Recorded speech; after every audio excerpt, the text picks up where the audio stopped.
And we are live. Good afternoon, everyone. Welcome to A Bookish Moment. I'm Sarah Burr.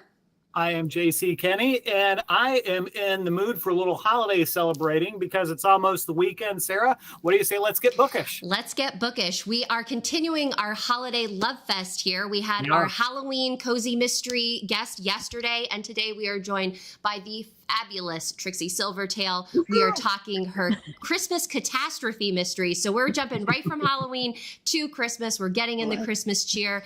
I don't think I could read a book that fills me more with Christmas joy than Apple Dumpling Murder. We have oh my goodness, Trixie, this book, the references, the joy, and just the world that you have created with this relatively new series. This is just book 2 that has been released.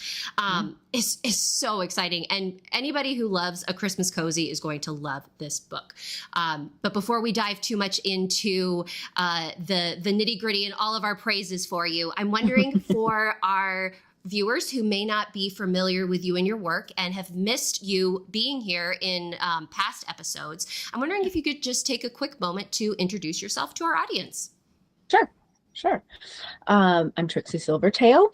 I am a USA Today bestselling author of cozy mystery. I have published around 35 books. A few of those are short stories. And I have 5 series currently. Oh my goodness. And the Christmas Catastrophe Mysteries is my newest one. So I just have a couple books in that one, but I have a few other completed ones, and one of my spin-off series is still spinning. Still spinning off. Working on another one in that series this year. Oh my goodness, so fabulous. And just for our viewers, Trixie, remind everyone of your other series that you do write. Oh, of course. Mitzy Moon Mysteries, the spin-off of that, Harper and Moon Investigations. And then I co-wrote Mysteries of Moonlight Manor with Molly Fitz. And I did a Magical Renaissance Fair mystery series with 2 other authors, Nova Nelson and Aaron Johnson, each of us writing 3 books in that series, going 1, 2, 3, 1, 2, 3, 1, 2, 3. And I do have jingle bells. So sorry if that. We're no loving apologies it. needed. Yes. Would you like to hear about my sweater disaster? Yes, I think folks, if you can see from the video right now, Trixie came ready for Christmas. It's a whole thing. I can't even. Oh my gosh. It's a whole thing. But there's an angel on my right shoulder and a devil, which I actually made this out of Sculpey clay on my left shoulder. And right before we went live, the angel fell off my right shoulder, which it's glued back on. Glue's still, drying. It could go at any minute. I'm a little high from fumes, but I found it quite hilarious that the angel fell. That the devil's there to stay, not going anywhere. That's.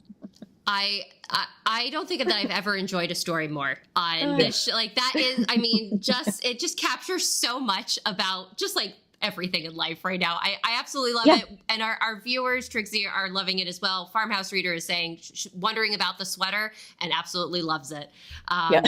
You don't get this kind of content on scripted TV, folks. You don't. Yes. You got to come to the Bookish Hour. In the Bookish Moment. And I just want to jump in here, and I've got a bit of a confession to you both and everybody out there. I am very traditionalist, old man yelling at the clouds thing that I like my holidays right in a row. We Halloween, Thanksgiving, Christmas. But I have to say that despite the fact reading Apple Dumpling Murder in October It is so much fun, and it was so delightful. And I've got visions. Santa Claus is coming to town. Kind of going through my head ever since I've been reading it. And I just want to say that Trixie, I'm sorry. Well, no, I'm not sorry, because folks, you got to check this series out. It really is. It's magical. It's delightful. It's fun. And it just, like Sarah said, it makes you feel good. And we could all use that right now. Thank you. I appreciate that. And if you look at my decor, which is my permanent office decor, I am very much into Halloween. So this is incredibly unusual for me to embrace Christmas prior to its actual month. So I mean, this is the big question for me. How did you come up with this idea? Because it is so unique and so inventive. And while you're telling us, Trixie, if you can kind of frame it for our viewers to let them know, like, why we're gushing so much, what this is about. Set the scene for Silver Shoals and Cindy Claus. Sure. Right. So this set of Christmas mysteries, the Christmas catastrophe mysteries, are all set in the fictional town of Silver Shoals. And we follow the story of Santa's daughter, Cindy Cherubim Claus, who was destined to take over the family business and did not want to deliver toys and did not want to live at the North Pole. She wanted to leave. She wanted to do her own thing. She loved baking. And so she finally had the courage to tell her parents and get permission, and landed in Silver Shoals with, of course, a chaperone. Her dad wasn't going to let her go on her own, so he sent one of his wisest elders, an enchanted Arctic fox named Articoa, to kind of, watch over her and spy, let's be honest. And so it kind of came to life for me last year, but the idea of writing about something about Santa's daughter had been bouncing around in my head for probably almost a decade. And I just kind of had a picture of the character in my mind, but I just didn't know where it was going to go. I'm like, yeah, okay. He's got a daughter. Cool. And then finally last year, the little pieces started to come together, and the idea of her running a bakery that sells Christmas treats year round, and Yuletide Me Over Bakery. Oh my gosh, that name. It all came together for me. So. And again, folks, that the bakery name is Yuletide Me Over, which I just like. I love a pun, and our viewers know how much I love a good pun. I was like, oh, this is so perfect. The world building that you do for these characters, I was just like, there's so many little things that as a human, I would never think about. But Cindy has this, she is half angel, half elf, and she's living in a human world. She's 116 years old. And there, one of the things that she talks about is like this instinctive ability to kind of know when someone's on the nice list, right? And that she inherits. And I'm just like, list. Yeah. and it's just like there were so many like amazing little details that I would never think about if I was just writing a human cozy mystery. But you humanize Cindy in such a lovable, like just cozy, warm, welcoming way. How did so you mentioned that you have been thinking about a story about Santa Claus's daughter for a long time. Yeah. When did you know that this was your Cindy and this was who you wanted the character to be, that you wanted to write about? Yeah, I think for me, it kind of came together when the legend of her father sort of solidified for me, which is told pretty completely in book 1 in the peppermint cookie murder. And once I kind of had that, I was like, okay, so now we've got that. We've got the mother who's the elven queen. We've got the magical kingdom at the North Pole. And then we've got Cindy, who is, for all practical purposes, pretty much an adolescent, even though she's 116 years old. And she's going to rebel. She's not going to want to do what her dad does, and one of her summer jobs had been to work at a bakery, in the North Pole, and for an elf named Cinnamon Roll. Um, and so that it just kind of all started to come together from there. And I mean, I am such an introvert and such an observer. I find many things that humans do quite odd. So I thought, if you were just coming in with no backstory on humans and you had to figure out how to fit in and all the weird little things they do. So that became kind of a fun thing for me to imagine Cindy experiencing for the first time, and not, having read about humans and read about the world and, maybe gone with her dad on a few trips around the world on Christmas Eve, but not really had to live with humans and figure out how they do things and just what it would be like to bump into some of those weird customs that we have for the first time. So, well, and it really does, not that we want to be comparing books to movies, but it really does have this joyful innocence that we find in Elf, the movie. And, yes. And it's just that heartwarming, we've been saying, just makes you feel good, but it's got murder in the title. Right. Can you tell us a little bit about what goes down? Well, since it happens quite early in the book, I don't think it's a huge spoiler to let on that her landlord, who is the man who kind of was her first human friend and helped her out of a jam in book 1, he ends up murdered in book 2. So, of course, she's emotionally invested in finding out who the heck did that. And that kind of helps her strengthen her relationship with Keith, who is the medical examiner in book 2, and then gets a promotion, becomes a medical investigator. I'm sorry, in book 1, he's a medical examiner. In book 2, he gets the promotion and he's the medical investigator. So he's getting more field work, and they're able to share information kind of on the sly, because she was such a big help solving the murder in book 1. I love that dynamic. And I love it when I encounter that in a cozy mystery, because we have so often there's the sleuth is kind of an antagonist with the police force in cozy mysteries. But in this case, because we have Keith, he's like her inside guy. And the fact that he's willing and open to accepting help from her, I again, this warm, happy feeling that you get, even though we are dealing with a crime. Right. and one thing that you had mentioned, Trixie, the fact that he started off as a medical examiner in book 1, is promoted to medical investigator in book 2.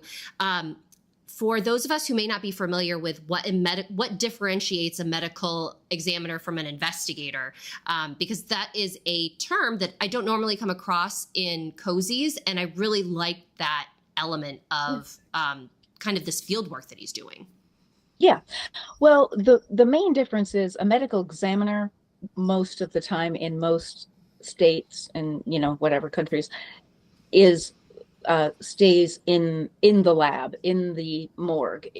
They're examining the body, the evidence, whatever comes in, whereas a medical investigator actually does field work and will, go to the scene of the crime, not just to examine the body and bag it up and take it back for me, but to actually follow clues and look at different pieces of information. So it's kind of a cross between a coroner and a detective. And in some countries, a coroner is a medical investigator. They do field work. So, for some people, especially Canada, that's one place, that might seem very familiar to them as readers, like, oh yeah, that's what our coroners do, kind of thing. So it's a little bit of an emerging kind of job, I guess, but it is something that is getting more common, because when you have all that medical knowledge and you take it into the field, you can definitely see things that a detective might not see. It definitely seems like a logical, kind of a no-brainer to put that experience to use. So I love it when I learn new things when reading cozy mysteries, and I thought that was one of the things that really stood out to me. But another big thing, and on a much lighter note than medical examiners and medical investigators, is the delectable descriptions that you have of food in this series. Talk to us about the challenges or the excitement that come with writing a culinary cozy mystery, and where that, where that inspiration comes from. Yeah. Well, baking is kind of my zen place. Mm-hmm. So when everything is just chaotic, if I go and bake, I just focus and it kind of clears my head. So that's one reason why I like the idea of a culinary cozy and recipes. I grew up as an oldest child, having to do a lot of cooking and stuff for siblings. And both of my grandmothers were of the generation where you make everything. You don't buy cake, or you don't buy pie, or you make it, or you don't have it, kind of a thing. So I inherited my grandmother's recipes when they passed, and probably 80% of the recipes I use in this series are from my grandmother's, and I do test all the recipes. Oh shucks. And then someone has to eat it. But yeah, so I enjoy that part. That's amazing. So that leads a question to kind of about the cooking. I'm really good on the eating part, the actual baking. Yeah, nothing. I'll leave that to others.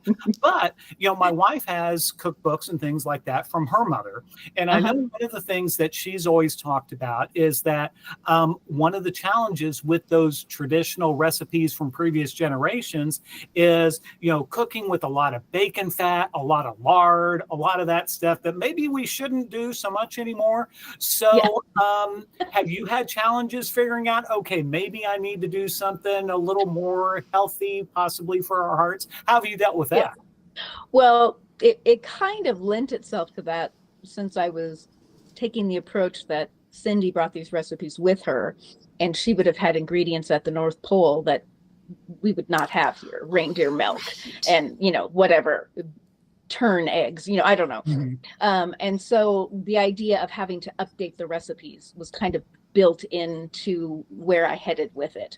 So as I do the testing, I will, change out things. And I always try to offer substitutes for people who are, watching their sugar, and so they want to use a sugar substitute, or almond flour, or, something non-dairy or whatever. I'll mention things like that if I think of it. Well, that's so cool.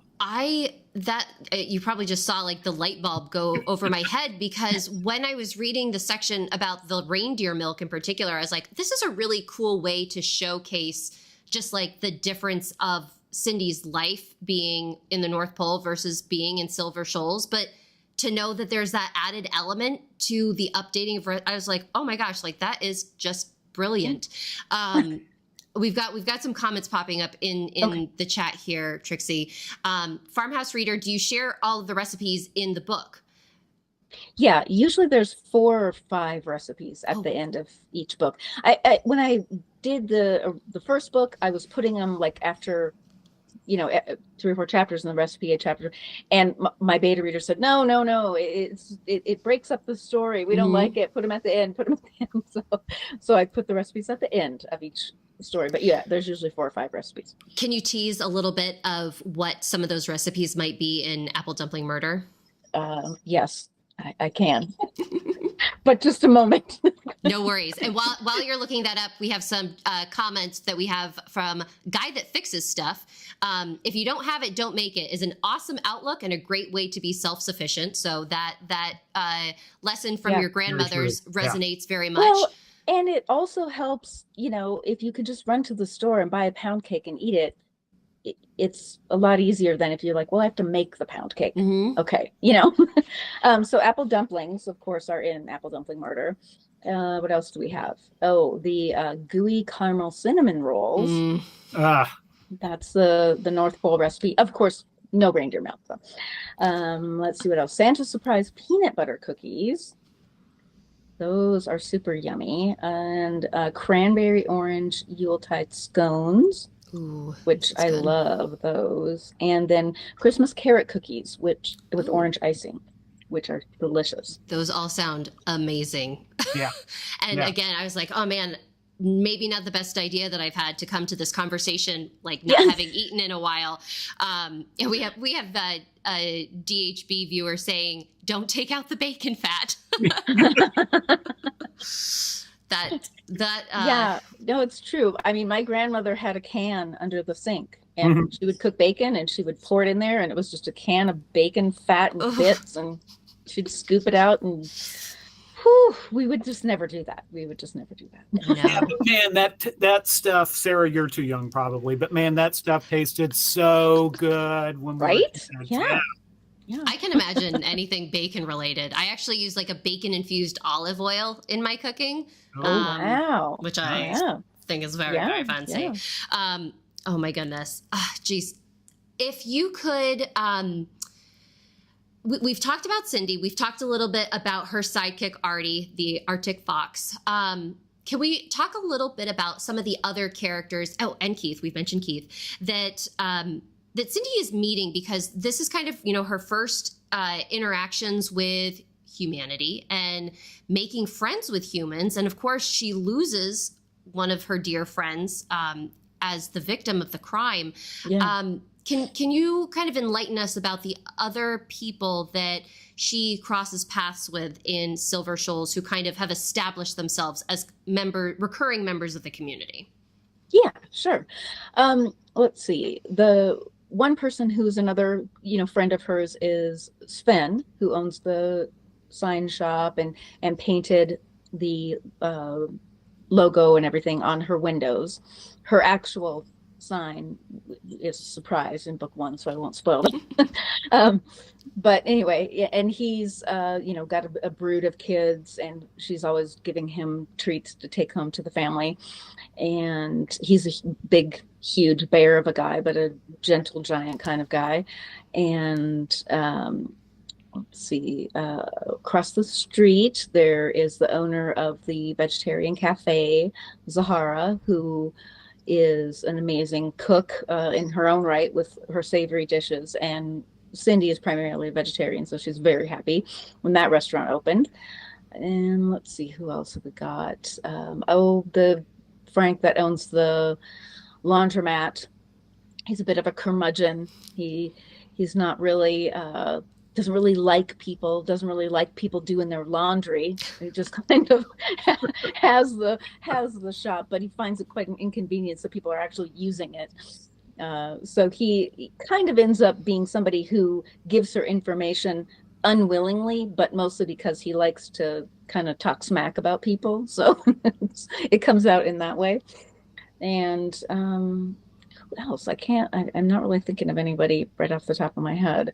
So if I can just kind of jump in here real quick. Yeah. So as book 2 opens, Cindy does have a barista working for her now. Can you tell us a little bit about her? Oh, great. Jasmine. Yeah, of course.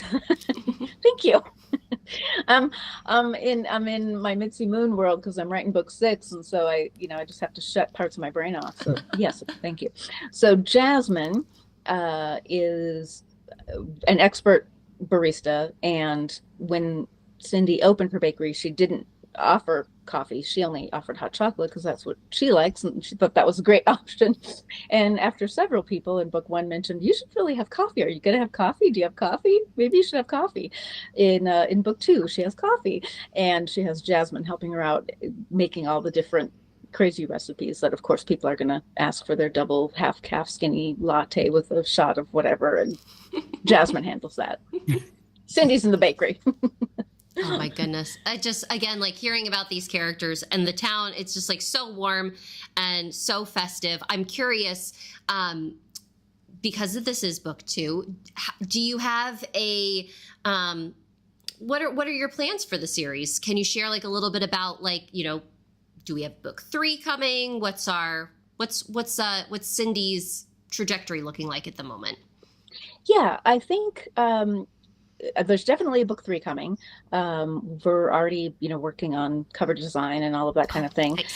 And so we'll definitely have a book 3. I'm kind of right now, I only have 1 book a year scheduled in this series. That might change, but while I'm still working on the Harper and Moon Investigations. I don't want to get my, overcommit my schedule. So right now there will be book 3. It will release next year, probably around a similar time, in time for the holidays. Fabulous. And you mentioned that you're working on book 6 for Harper and Moon Investigations. Any chance you want to share a little bit about what's going on, what we have to look forward to? Sure. Yeah. This is one, again, I have wanted to write forever, and there are 21 books in the Mitzy Moon series, and I can't believe I didn't cram it in there at some point, but but I just didn't. And so finally, Mitzy Moon gets to go undercover on a roller derby team to get information and solve a case. So I'm very excited about that. And why is this something that you've wanted to write about forever? Well, I may have mentioned before, I dictate all of my books on roller skates. Oh my gosh. So that gets me every single time. That's fabulous. The epitome of talent. Yeah. So, Trixie, one of the things I do want to ask a little bit, we've talked about, and we're almost out of time, unfortunately, folks. We've only got 5 minutes, unfortunately. This has been fabulous. And we've talked so much about how Cindy and the world of Silver Shores really makes us feel good and happy. But you kind of touched on it a little bit, and I kind of would like to get your take about the fact that Cindy, this is a young woman who went out on her own. Right. And kind of against the wishes of, or not kind of, against the wishes of her parents. Could you talk a little bit about that? Because that says something about a character who does that. And, in here now she solved the murders. Right. Yeah. So she wasn't sure it would even happen for her, but she finally in book 1 finds the courage to confront her parents and tell them, this is what I want to leave the North Pole, I want to have a bakery, and her mother especially is very upset in the beginning, and they doesn't want to talk about it, and it's kind of her father who brings everybody together and gives the okay, and then they help magically transport her, and of course her mother overpacks for her and sends her a magical snow globe to call back home, and money, and whatever, and then the father sends the Arctic fox to watch over her and report back, of course. But in the course of having to fit into the human world and adjust, and then of course a murder, and then she's got to solve that, she comes to rely on the fox a little bit and trust him a little bit more. And so even in book 2, their relationship expands, and she becomes more grateful for his presence and sees him as more than just a spy for her father. Mm-hmm. So she never planned on solving murders. She just wanted to have a bakery, but something about it is making her feel good about herself and giving her confidence that she is braver than she thought, and she does have skills that she never would have discovered if she would have stayed in the North Pole. So I love it. And on a before we begin our wrap up, Trixie, I'd love to know, out of all of the exclamations that Cindy has, she has the cutest little, cookie crumbles and all, I love that. And because I like to do that in my own books, because sometimes you need a swear word, but I mean, this is a cozy mystery, so it's like we got to keep it clean and cute. And the way that you deliver it is I just loved it so much. I'm wondering, do you have a favorite exclamation that you have kind of whittled in there as part of Cindy's repertoire? Well, I don't know that I say it particularly, but I love blizzards because it's just, I've been in blizzards. I grew up in the Midwest, and just the idea, that visual of just everything, just everywhere, what a mess, out of control kind of a feeling. So I love that one. I think that definitely captures, it invokes not only just like such a picture, but it's fun to say. It's you stub your toe, blizzards. Yeah. Right. Trixie, where can folks stay connected with you? Where can they find you? Do you have any upcoming events that you'd like to share where folks can either meet you or hear more about your work? The only thing that I have, I think it just actually posted this week, I did an interview with cozycrimereads.com, I think is their thing. And then I have my website, Trixie Silvertale, bookishmoment.com. And I'm on BookBub, and you can follow me on Amazon, and I'm on Instagram and Facebook, and that's it. I have a Patreon as well, but not everyone is into that platform. So for the general social media, Instagram and Facebook, probably the best. And I have a newsletter. People can sign up for my newsletter if they want to get more information about, upcoming deals and releases and all of that. Fabulous. Well, as always, it's so wonderful to talk with you and to have you here, and to it's great to see you guys. Just be filled with Christmas cheer, with, oh my goodness, just folks, I literally just the world building alone is just phenomenal in this series. So make sure the Christmas Catastrophe Mysteries, also a very fun series name to say. Books 1 and 2 are out now, available for your holiday reading lists. Trixie, again, thank you so much for sharing your time with us here this afternoon. To our wonderful viewers who joined us, we always appreciate you being here live. And if you have any questions after the fact, feel free to put them in the comments. We're more than happy to pass those along. And we, again, appreciate all of your support. We will be back with another episode of The Bookish Moment on Tuesday next week, not April, oh goodness, October 22nd. Geez, I'm getting ahead of myself. October 22nd, 4:30 p.m. Eastern Standard Time. We're going to be joined by Maureen Wise, who also writes as Iris March. We're going to be talking cozy mysteries. We're going to be talking about hiking. We're going to be talking about a lot of environmental work. So that should be a fun, engaging episode. We hope to see you there. But until then, everyone have a wonderful weekend. Enjoy the weather wherever you are. Let's hope that it's looking up. And until then, stay bookish, everybody. Have a good one. Bye-bye. Thanks,